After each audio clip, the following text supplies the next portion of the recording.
창세기 20장 1절부터 18절까지 말씀 저희 여러분들께서 한 절씩 교독으로 읽으시도록 하겠습니다. 제가 먼저 읽겠습니다. 아브라함은 마므레에서 네겝 지역으로 옮겨가서 가데스와 수르 사이에서 살았다. 아브라함은 그랄에 잠시 머문 적이 있는데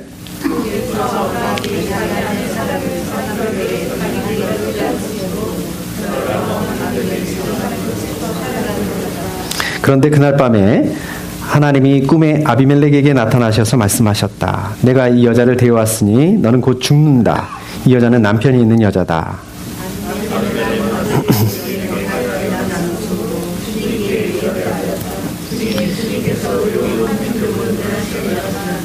아브라함이 저에게 이 여인은 자기 누이라고 하지 않았습니까? 또 이 여인도 아브라함을 오라버니라고 말하지 않았습니까? 저는 깨끗한 마음으로 떳떳하게 이 일을 하였습니다.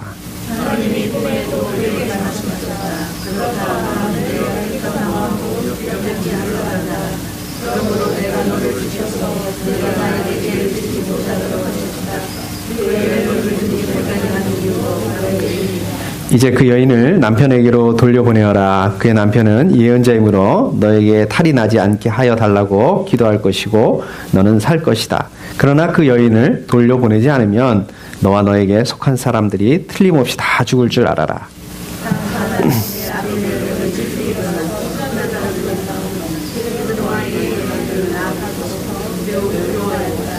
아비멜렉은 아브라함을 불러들여서 호통을 쳤다. 당신은 어찌하여 우리에게 이렇게 하였소? 내가 당신에게 무슨 잘못을 저질렀기에 나와 내 나라가 이 크나큰 죄에 빠질 뻔하게 하였냔 말이오. 당신은 나에게 해서는 안 될 일을 한 거요.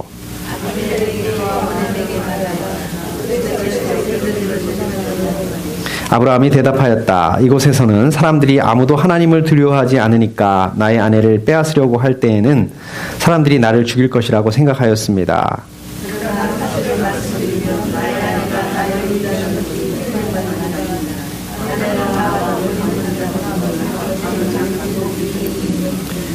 하나님이 나를 아버지 집에서 떠나서 여러 나라로 두루 다니게 하실 때에 내가 아내에게 부탁한 말이 있습니다. 우리가 어느 곳에 가든지 사람들이 나를 두고서 묻거든 그대는 나를 오라버니라고 하시오.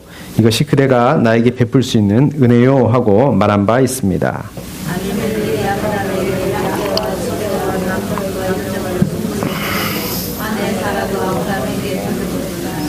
아비멜렉이 아브라함에게 말하였다. 나의 땅이 당신 앞에 있으니 원하는 곳이 어디든지 가서 거기에서 자리를 잡으시오.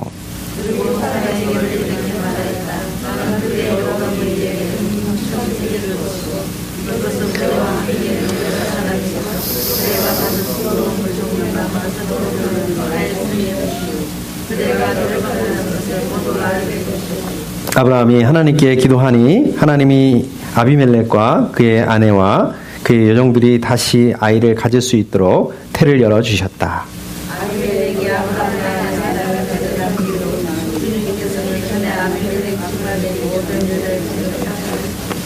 아멘. 감사합니다. 여러분들 혹시 그 데자뷰라는 말을 들어보신 적이 있으신가요? 있으시죠? 많이 들으셨을 것입니다. 예를 들자면 2016년은 뭐 2015년에 데자뷰였다. 뭐 이번 사건은 뭐 저번 사건의 뭐 데자뷰였다. 이제 이런 식으로 우리가 말을 합니다. 이 데자뷰라는 게 무슨 뜻일까요? 사실 이 데자뷰라는 말을 많이 이렇게 또 듣기도 하고 또 사용하기도 합니다. 그런데 막상 이 데자뷰라는 말이 이 정확하게 무슨 뜻인지 모르고 있는 경우들이 많습니다. 사실 저도 정확하게는 몰랐습니다. 근데 이제 데자뷰라는 것이 이제 이런 겁니다. 예를 들자면은 우리가 어느 곳을 이렇게 처음으로 방문을 했는데 왠지 거기가 이렇게 낯설지 않고 왠지 거기가 와본 적이 있는 것 같은 그런 느낌이 드는 경우가 있잖아요. 여러분들도 혹시 그런 경우가 있지 않습니까? 아니면은 어떤 일을 하는데 처음 하는 일인데도 불구하고 전에 한번 해본 적이 있는 것 같기도 하고 그럴 때가 있습니다. 자, 그렇지만은 사실은 이렇게 처음 와보는 곳이고요. 또 처음 하는 일이고 이렇게 된다는 거죠. 근데 그럼에도 불구하고 사람들이 와본 적이 있다라고 이렇게 생각한다든지 아니면 해본 적이 있다라고 이렇게 착각한다고 착각을 하는 거라고 합니다. 그래서 이런 현상을 가지고 데자뷰라고 이렇게 얘기를 한다고 합니다. 이게 프랑스 말인데요. 프랑스 말로 이미 보았다, 이제 이런 뜻이랍니다. 근데 왜 사람들이 이렇게 착각을 하느냐? 그 이유가 있다고 합니다. 그것은 우리 그 사람들이 가지고 있는 뇌에 있죠. 이 뇌가 이 여러 개를 기억을 하고 많은 것들을 그 기억을 하기 때문에 그렇다고 합니다. 예를 들자면 이제 그 무의식 중에 했던 일들을 뇌가 이렇게 기억을 하고 있다가 자기가 했다라고 이렇게 생각을 한다는 거죠. 또 자기가 했기는 했지만 가보긴 가봤지만 이렇게 기억을 못할 때도 있습니다. 그럼에도 그런 것들도 우리가 기억을 못한다 하더라도 이 뇌가 이것을 기억을 하고 있다고 하고 있기 때문에 우리가 그런 느낌이 든다고 합니다. 그래서 사실은 엄밀하게 말하면 이게 착각이 아닌 거죠. 우리가 비록 무의식 중에서 했을지 모르겠지만 또 우리가 기억을 못할 그 뿐이지 사실은 우리가 이미 경험을 한 적이 있다는 거죠. 우리가 한 적이 있다는, 가본 적이 있다는 거죠. 이제 이게 이제 그 데자뷰라는 그 의미입니다. 그래서 오늘 그 말씀에서 보시게 되면 이제 아브라함 이야기인데요. 아브라함한테서 이 데자뷰 같은 일이 일어나고 말았습니다. 거짓말처럼 마치 이집트 그 바로 왕에게 있었던 일이 똑같이 다시 한번 일어나게 되었습니다. 거의 똑같죠. 근데 뭐 굳이 이렇게 다른 부분을 찾게 된다면 그때는 이제 바로 왕이었는데 이집트의 바로 왕이었는데 이번에는 그 그랄의 아비멜렉 왕이었다. 이게 이제 다른 점이다라고 이렇게 저희가 볼 수 있을 것 같습니다. 제 2절 말씀을 보니까 거기에서 아브라함이 자기 아내 사라를 사람들에게 자기 누이라고 소개하였으므로 그랄 왕 아비멜렉이 사람을 보내서 사라를 데려갔다. 이렇게 얘기를 하고 있습니다. 그러니까 그랄 지방으로 아브라함이 이제 이동을 한 것 같아요. 거기서 이제 자기 아내 사라를 누이라고 이렇게 사람들한테 얘기를 한 것 같습니다. 그러니까 이제 왕이 데리고 갔죠. 근데 그날 밤에 이제 하나님께서 아브라함의 꿈에 나타나십니다. 그래서 이렇게 말씀하시죠. 내가 이 여자를 데리고 왔으니 너는 곧 죽는다. 이 여자는 남편이 있는 여자다. 그러니까 이제 그 남편이 없는, 그러니까 그 아브라함의 누이인 줄 알고 데리고 왔다가 아비멜렉이 얼마나 황당했겠습니까? 그래서 이제 아비멜렉이 하나님한테 얘기를 하죠. 이렇게 얘기합니다. 하나님이, 아브라함이 저에게 이 여인은 자기 누이라고 하지 않았습니까? 또 이 여인도 아브라함을 오라버니라고 말하지 않았습니까? 저는 깨끗한 마음으로 떳떳하게 이 일을 하였습니다. 이렇게 너무 억울하다 이거죠. 자기는 그 얘기만 듣고 두 사람의 얘기만 듣고 그렇게 했는데 그래서 이제 하나님 앞에 호소를 했습니다. 자, 이제 하나님께서 아비멜렉에게 이렇게 얘기를 하죠. 그렇다. 나는 내가 깨끗한 마음으로 이렇게 한 줄을 잘 안다. 그러므로 내가 너를 지켜서 내가 나에게 죄를 짓지 못하도록 한 것이다. 그 여인을 건드리지 못하게 한 이유도 바로 여기 있다. 이렇게 말씀하고 있습니다. 자, 말씀을 보면 아까 말씀드린 것처럼 이집트에서 일어났던 일하고 거의 똑같습니다. 거의 비슷합니다. 자, 근데 굳이 다른 점을 또 찾아보자면 7절이 조금 다른 부분이 있습니다. 거기 보면 하나님은 이제 아비멜렉한테 이렇게 얘기를 하죠. 그의 남편은 예언자이므로 너에게 탈이 나지 않게 하여 달라고 기도할 것이고 너는 살 것이다. 이렇게 얘기를 합니다. 그러니까 이 말씀은 그러니까 사라의 남편 아브라함이죠. 아브라함이 하나님의 예언자니까 이 아비멜렉의 집안에 문제가 없기를 네가 바란다면, 네가 무사하기를 바란다면 이것들을 위해서 아브라함한테 기도해달라고 부탁해라. 하나님께 기도해달라고 부탁해라. 지금 이렇게 말씀하고 있는 부분입니다. 바로 이 부분은 이집트에 있을 때, 이집트에서 일어났을 때하고는 다른 점입니다. 그때는 없었던 부분입니다. 이집트 바로 왕에서 이런 일이 있을 때는 하나님이 직접 개입하셨죠? 직접 개입하셔서 문제를 직접 이렇게 해결해 주셨습니다. 자, 그런데 이번에는 하나님께서 그 아비멜렉의 문제를 직접 해결해 주신 것이 아니라 아브라함을 통해서 하시겠다고 말씀하시고 있는 것입니다. 자, 그 다음날 이제 꿈에서 깼어요. 아비멜렉이 이제 아브라함을 불러들였습니다. 불러서 야단을 쳤습니다. 그러니까 이제 아브라함이 아비멜렉에게 이렇게 대답을 합니다. 이곳에서는 사람들이 아무도 하나님을 두려워하지 않으니까 나의 아내를 빼앗으려고 할 때는 사람들이 나를 죽일 것이라고 생각하였습니다. 그러니까 아브라함의 이 대답 속에서 어떻습니까? 당시의 그 문화적인 또 사회적인 그런 분위기, 이 배경들 이런 것들을 볼 수 있습니다. 그리고 그러한 그 분위기 속에서 이거 뭐 무법천지인 거죠. 사실 그 분위기 속에서 아브라함이 가졌던 이 심리적인 압박감, 이게 얼마나 심했는지 생각을 해볼 수가 있습니다. 이 답변을 통해서. 자, 그래서 이제 아브라함이 계속해서 얘기를 하는데 원래 이렇게 얘기하기로 했다는 거죠. 자기 아내 사라한테 우리가 어느 곳에 가든지 사람들이 나를 두고서 묻거든 그대는 나를 오라버니라고 하시오. 이것이 그대가 나에게 베풀 수 있는 은혜요. 이렇게 원래 이렇게 짰다는 어디 가든지 원래 그렇게 하기로 얘기하기로 이렇게 입을 맞췄다라고 대답을 했습니다. 자, 이제 결국 이 얘기가 잘 됐어요. 결국 얘기가 잘 돼서 이제 아비멜렉이 아브라함한테 선물을 또 줬습니다. 그리고 사라에게도 선물을 줬는데 이렇게 얘기하겠습니다. 나는 그대의 오라버니에게 은 1000세겔을 주었소. 이것은 그대와 함께 있는 여러 사람에게 그대가 받은 부끄러움을 조금이나마 덜어보려고 하는 나의 성의의 표시요. 그대가 결백하다는 것을 모두가 알게 될 것이요. 이렇게 얘기하면서 이렇게 돈을 줬습니다. 자, 이게 돈이 나오면 또 이제 궁금하잖아요. 세겔, 은 1000세겔을 줬다고 하는데 세겔이 어느 정도냐?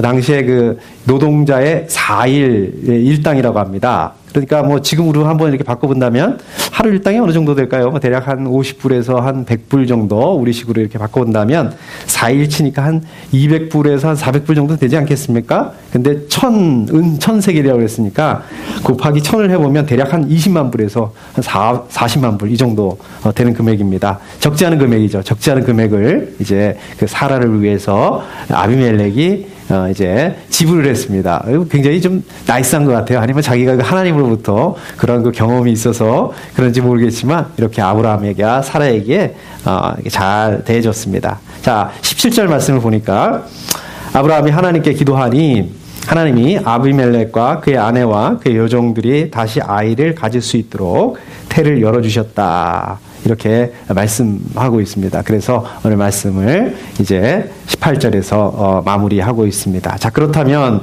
이 말씀을 통해서 보시게 되면 이제 몇 가지 좀 이렇게 궁금한 점들이 생깁니다. 자, 먼저 1절에서 보시게 되면 아브라함은 마므레에서 네겝 지역으로 옮겨가서 가데스와 수르 사이에서 살았다.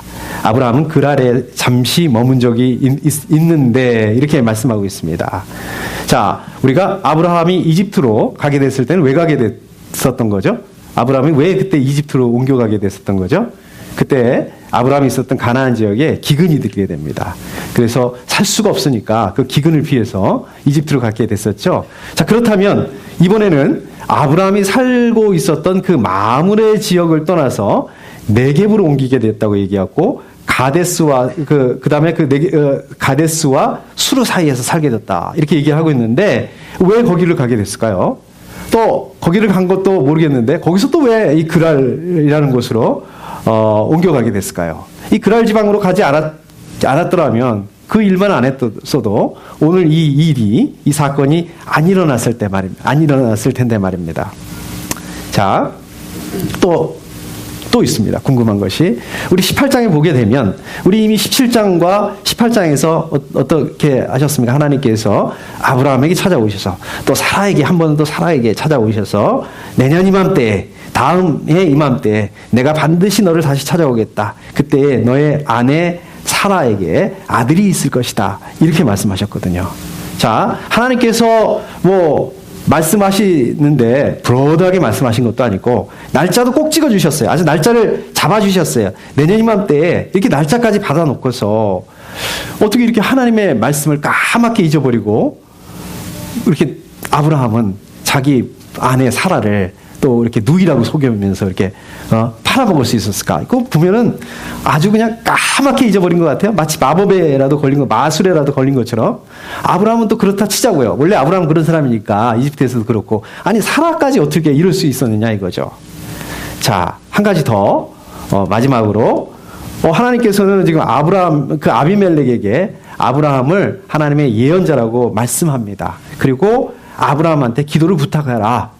그래야지 너가 이 문제가 풀릴 거다. 그래야지 뒤탈이 없을 거다. 라고 얘기를 하고 있습니다. 말씀하고 계십니다. 그리고 또 실제로 아브라함의 기도를 들으시고 아브라함의 기도를 통해서 이 아비멜렉 집안의 문제를 해결하셨습니다. 자, 하나님 왜 이렇게 하셨을까요? 하나님 직접 하셔도 되잖아요. 이렇게 안 하셔도 되잖아요. 왜 이렇게 있어야 하셨을까요?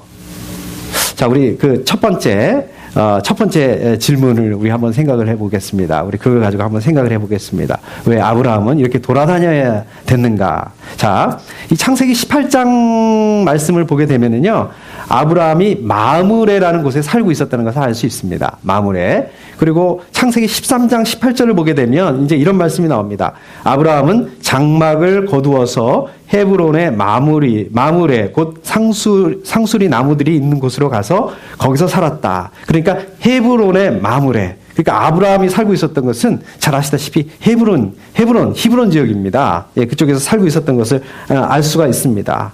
자, 그런데 아까도 말씀드렸듯이 지금 이집트로 갈 때는 그때 가뭄이 들었거든요. 그래서 이집트로 옮겨가게 됐거든요. 근데 이번에는 그 성경에서 왜 아브라함이 이렇게 아브라함과 사라가 움직였는지, 이동을 했는지 특별하게 이유를 설명하고 있지 않습니다. 아무튼 어떤 이유인지 잘 모르지만 아브라함은 지금 네겝 지역으로 옮겨가서 가데스와 수르 사이에서 거기서 살게 됐다라고 얘기를 하고 있습니다. 그러면 이 네겝 지역, 이 가데스와 수르 사이, 여기가 어디냐? 여기는 헤브론보다 남쪽 지역입니다. 남쪽 지방으로 이제 갔습니다. 그 다음에 어디로 갔냐면 다시 그랄로 옮겼습니다. 자, 그랄은 어디냐? 그랄은 블레셋 지역입니다. 그러니까 서쪽 지역이죠. 자, 그러면은 지금 아브라함과 사라가 어떻게 움직였냐면 헤브론 그 마므레 지방에서 잘 살고 있다가 남쪽으로 내려갔다가 다시 올라가서 서북쪽으로 다시 올라가서 이렇게 옮겼다는 거예요. 뚜렷한 이유도 없이 옮겨 다녔다는 것입니다. 자, 그렇다면은 아브라함이 마므레에 가만히 살고 있었으면 안정적으로 살 수 있었을 텐데, 잘 먹고 잘 살고 있었을 텐데 왜 이렇게 남쪽 지역으로 이사를 갔다가 다시 또 서쪽 지역으로 또 가게 됐냐는 거죠. 왜 그렇게 옮길 수밖에 없었냐는 거죠. 뭐 특별한 이유도 없이, 특별하게 뭐 기근이 들었다든지 가뭄이 들었다든지 이런 것들도 아닌데. 자, 힌트가 나옵니다. 창세기 13장 14절부터 18절 말씀을 보면 우리가 그 힌트를 얻을 수가 있습니다. 그 말씀을 보면 이제 그 창세기 13장 요 배경은 어떤 배경이냐면 롯이 아브라함을 떠나죠. 롯이 아브라함을 떠나고 아브라함이 굉장히 허탈해하고 있었습니다. 허탈해하고 있었을 때 하나님께서 아브라함에게 오셨죠. 그리고 말씀하셨습니다. 자, 우리 같이 한번 찾아볼까요? 창세기 13장 14절부터 18절까지 말씀입니다. 한번 찾아보시죠. 창세기 13장 14절부터 18절까지 말씀입니다. 자, 우리 같이 한번 읽어보실까요? 자, 시작. 롯이 아브라함을 떠난 뒤에 주님께서 아브라함에게 말씀하셨다. 너 있는 곳에서 눈을 크게 뜨고 북쪽과 남쪽, 동쪽과 서쪽을 보아라. 내 눈에 보이는 이 모든 땅을 내가 너와 내 자손에게 아주 주겠다. 내가 너의 자손을 땅의 먼지처럼 셀 수 없이 많아지게 하겠다. 땅을 너에게 주니 너는 가서 길이로도 걸어보고 너비로도 걸어보아라. 아브라함은 장막을 거두어서 헤브론의 마무리 곧 상수리 나무들이 있는 곳으로 가서 거기서 살았다. 거기서도 그는 주님께 제단을 쌓아서 바쳤다. 자, 그래서 이 말씀을 보게 되면 이번에는 지금 아브라함이 지난번에 이집트를 갈 때처럼 어떤 그 가뭄이나 이 외적인 그런 어려움 때문에 간 것이 아니라 바로 하나님의 이 말씀에 순종해서 하나님의 이 약속을 쫓아서 헤브론의 마므레라는 것을 떠나서 남쪽으로 네겝 지역으로 해서 다시 그 서북쪽의 블레셋의 그랄 지역으로 옮기게 되었던 것입니다. 어떻게 보면 참 성숙하게 됐죠? 아브라함의 그 믿음이 하나님의 그 말씀, 저 가만히 있었으면 편안하게 마므레에서 잘 살 수 있었는데 그 편안한 지역을 포기할 정도로 하나님의 말씀에 쫓아서 영적으로 성숙하게 되었던 것을 볼 수 있습니다. 물론 자기가 땅을 얻기 위해서 또 뭐 가지 않았느냐, 뭐 그렇게도 볼 수가 있습니다. 아무튼 그래도 그 이집트로 갈 때에 비하면 이 아브라함이 그동안에 사건 사고를 거치면서 또 하나님의 역사하심을 겹치면서 또 나름대로 이렇게 성숙되어져 있는 그 아브라함의 모습을 보게 됩니다. 자, 그런가 하면은 아까도 말씀드렸듯이 창세기 17장, 창세기 18장에서 하나님께서 아브라함에게 오셔서 이미 벌써 말씀을 하셨다고요.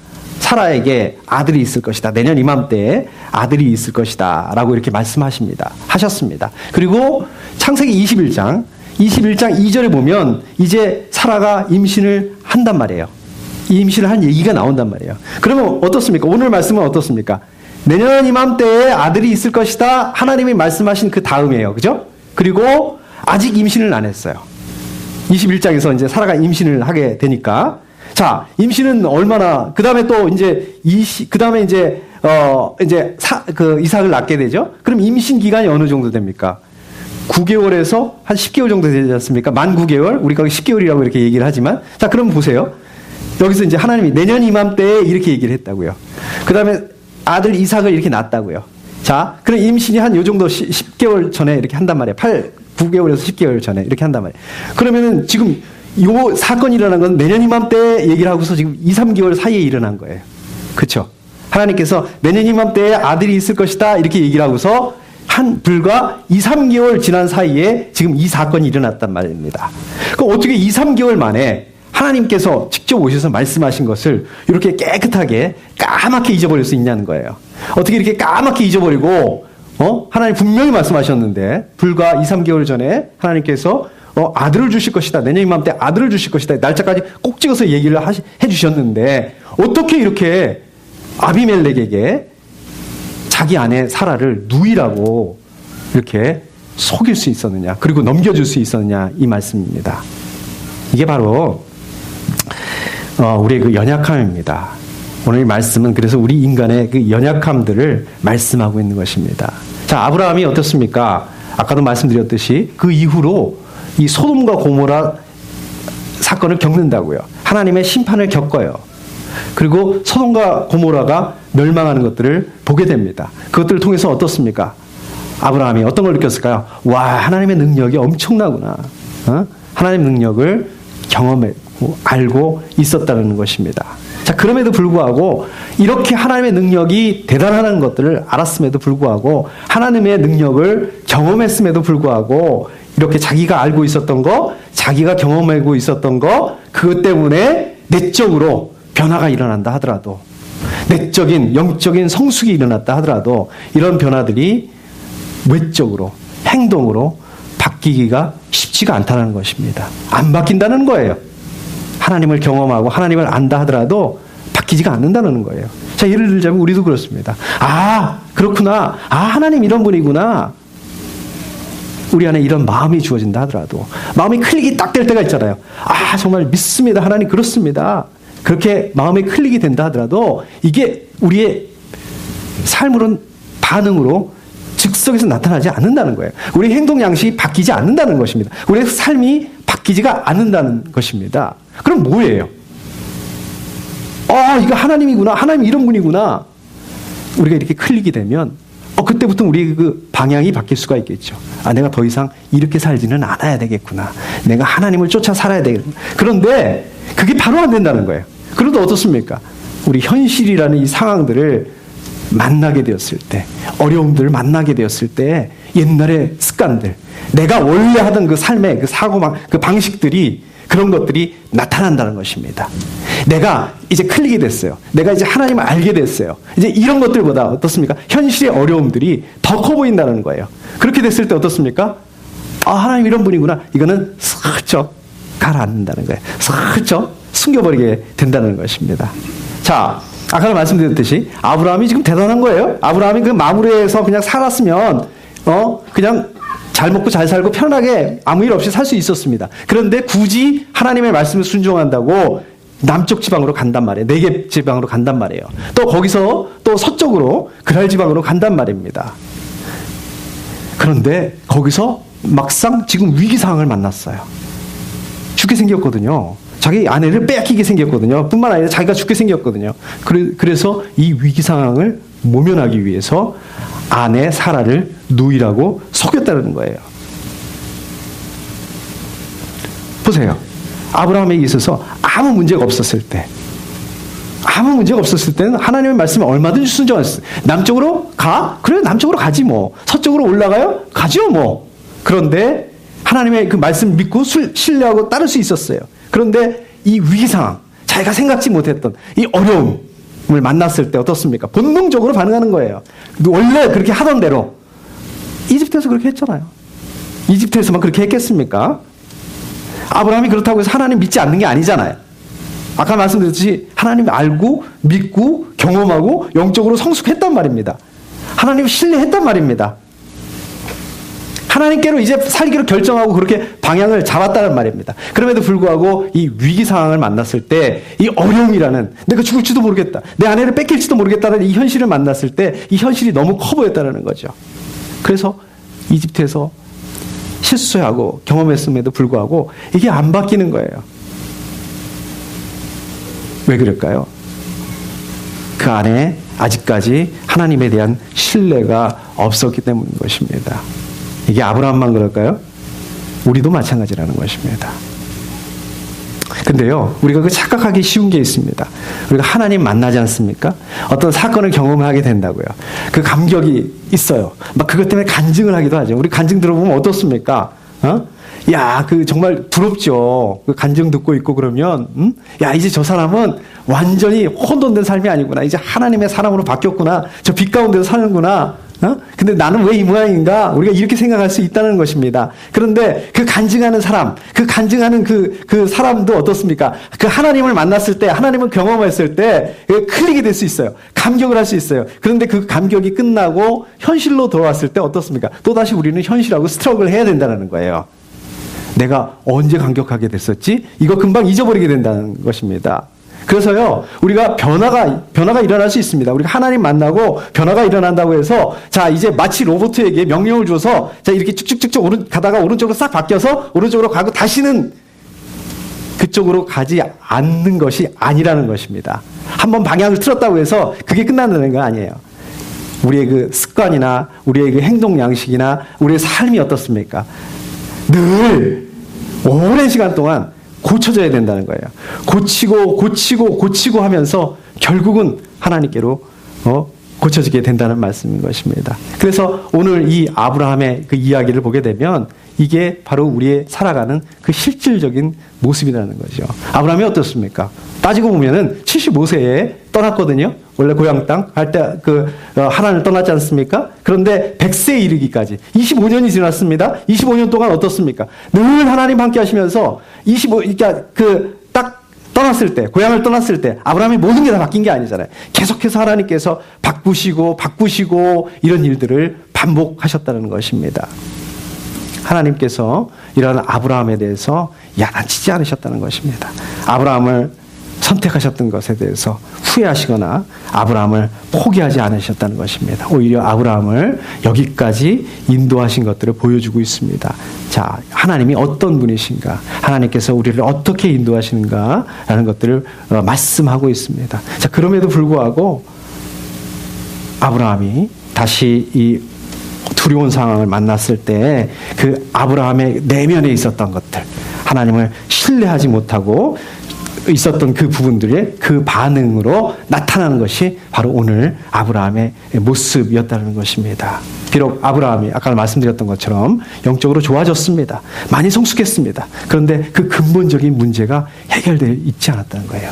근본적인 문제가 뭡니까? 인생의 주인이 누구이신가라고 말씀하고 있는 것입니다. 결국 이 아담과 하와의 선악과 문제로 돌아가는 거예요. 그 문제로 귀착이 되는 것입니다. 아담과 하와의 선악과의 그 문제의 근본이 뭡니까? 이제 자기가 하나님이 된 거예요. 자기가 인생의 주인이 된 거 아니겠습니까? 아브라함의 문제가 바로 이거였다는 것입니다. 아직까지도 아브라함의 인생의 주인이 아브라함이었기 때문에 이 위기 상황을 만났을 때 온전하게 하나님을 신뢰하고 맡길 수가 없었던 것입니다. 우리도 마찬가지입니다. 우리도 그렇습니다. 우리가 하나님을 알죠? 하나님을 만났습니다. 우리가 하나님을 믿습니다. 하나님을 신뢰합니다. 우리의 그 삶이 점점 성숙한 그런 삶을 살게 됩니다. 그런데 어떻습니까? 우리 생각지 못했던 문제들을 만났을 때, 생각지 못했던 일이 일어났을 때, 예를 들자면 건강의 문제라든지 재정의 문제라든지 우리 자녀의 문제라든지 이런 부분들이 있을 때 우리가 어떤 반응을 보이시려는 거예요. 우리 믿음이 좋습니다. 우리 전체적으로 우리 좋습니다. 그런데 이 영역, 어떤 특별한 영역에서 이 문제를 만났을 때 우리 연약한 반응을 보이는, 우리 자신이 믿음이 좋은 사람인지 알고 있었는데 그런 모습들은 다 없어지고 와르르 무너지는 이 연약한 우리의 모습을 보여주게 된다는 거죠. 나 자신도 깜짝 놀라요. 내가 이거밖에 안 됐었구나. 내가 믿음이 좋은 줄 알았는데. 자, 이집트 사건에서 보시게 되면 아브라함은 그때는 정말로 하나님이 누구신지 잘 모를 때였습니다. 그래서 그런 어이없는 일을 저지르게 됐죠. 그래서 또한 하나님께서 직접 개입하셔서 그 일들을 해결하시면서 바로에게서 사라를 꺼내오시면서 하나님이 누구이신가에 대해서 알려주셨습니다. 보여주셨습니다. 그렇지만 오늘 이 본문 말씀을 통해서 이 사건을 통해서 하나님께서 아브라함에게 주신 메시지가 있습니다. 아브라함, 너는 누구냐는 거예요. 네가 누구냐는 거예요. 너 누구냐는 겁니다. 정체성에 대해서 말씀하고 있는 것입니다. 이제 아브라함이 하나님이 누구신가에 대해서 알 뿐만 아니라 아브라함 네 자신이 누군가에 대해서 알 필요가 있다는 말씀인 것입니다. 아비멜렉을 통해서 내가 바로 하나님의 선지자라는 것에 대해서 말씀하고 있는 것입니다. 그것을 통해서 하나님께서 아브라함에게 이 정체성을 알게 하시는 것을 통해서 아브라함의 숨겨져 있었던 이 두려움들을 정리해 주시기를 원하셨던 것입니다. 이 사건들을 통해서 아브라함이 어떻습니까? 내가 하나님의 선지자라고 하는구나. 하나님의 선지자라는 일이 이 자리가, 이 정체성이 이게 굉장히 큰 거였구나. 이게 굉장히 중요한 것이구나. 이것을 알도록 하셨다는 것입니다. 하나님께서 아브라함에게 자존감을 가지실 수 있도록 하셨다는 것입니다. 하나님 안에 자존감이 세워졌을 때 이 아브라함 안에 하나님에 대한 자기 자신에 대한 자존감이 세워졌을 때 하나님에 대한 신뢰감들을 가질 수 있게 되었던 것입니다. 사실 우리가 그렇습니다. 우리 안에 자존감이 없다면 우리는 하나님을 사랑할 수 없습니다. 우리는 하나님을 신뢰할 수 없습니다. 우리 안에 자존감이 없다면 우리가 다른 사람을 사랑할 수 없습니다. 다른 사람들과 온전한 관계를 가질 수가 없다는 것입니다. 그래서 하나님께서는 이 일을 직접 처리하실 수 있었어요. 아브라함에게 기도하라고 얘기할 필요가 없었습니다.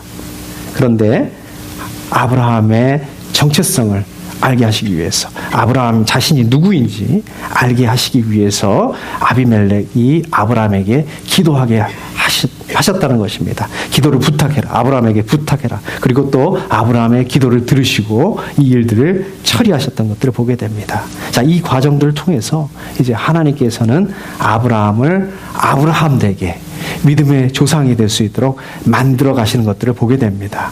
창세기 20장, 오늘 이 말씀을 통해서 아브라함이 하나님과의 관계를, 온전한 그 관계를 가질 수 있도록, 정립하실 수 있도록 만들어 놓으셨다는 것입니다. 그리고 이 일이 있은 후에 21장에서 이제 이삭을 낳게 되죠. 그리고 22장에서 어떤 일이 일어납니까?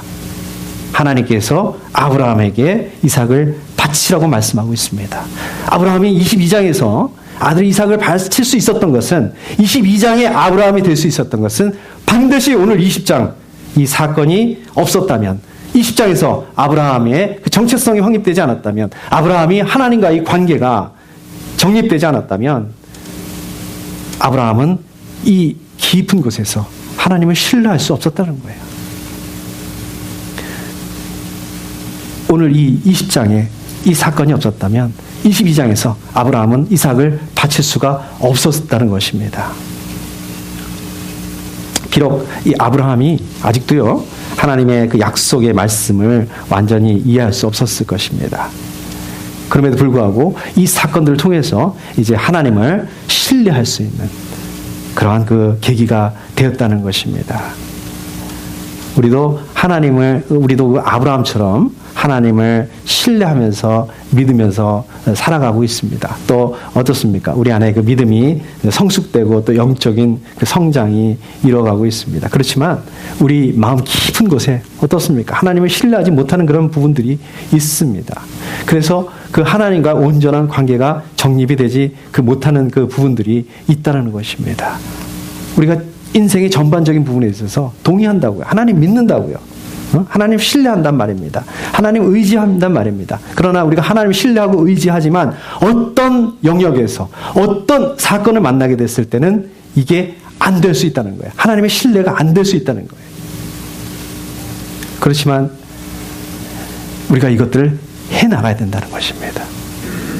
하나님을 신뢰해 나가야 된다는 것입니다.